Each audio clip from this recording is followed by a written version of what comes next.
hibah ni betul ke boleh selesaikan semua masalah pusaka?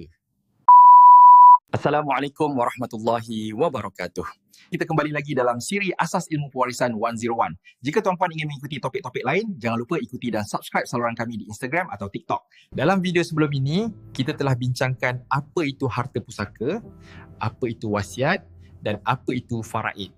Hari ini, kita masuk satu topik yang paling popular tetapi juga paling kerap disalah faham. Apa itu? Hibah. Hibah ialah pemberian harta semasa kita masih hidup.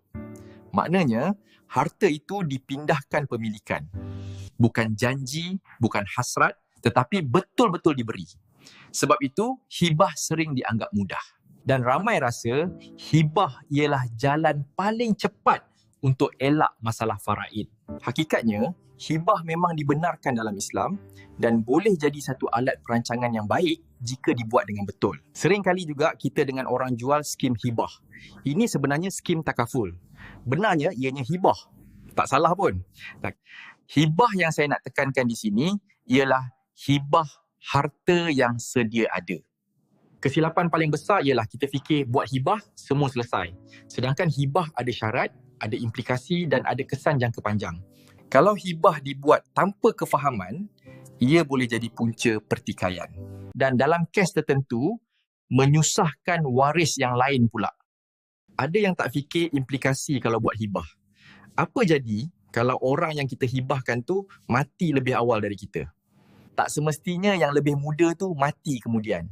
Ingat, syarat untuk mati cuma satu, iaitu hidup. Nah, hibah bukan salah.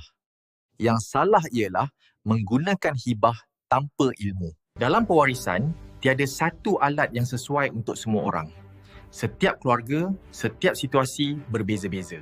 Bila kita faham apa itu hibah, kita akan sedar bahawa hibah bukan untuk menggantikan faraid, tetapi salah satu pilihan dalam perancangan.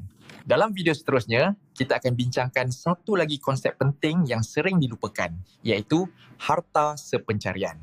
Gunakan aplikasi pewarisan.my untuk membantu anda memahami pilihan perancangan pewarisan yang sesuai. Perancangan yang betul bukan ikut trend, tetapi ikut keperluan dan keadaan sebenar keluarga.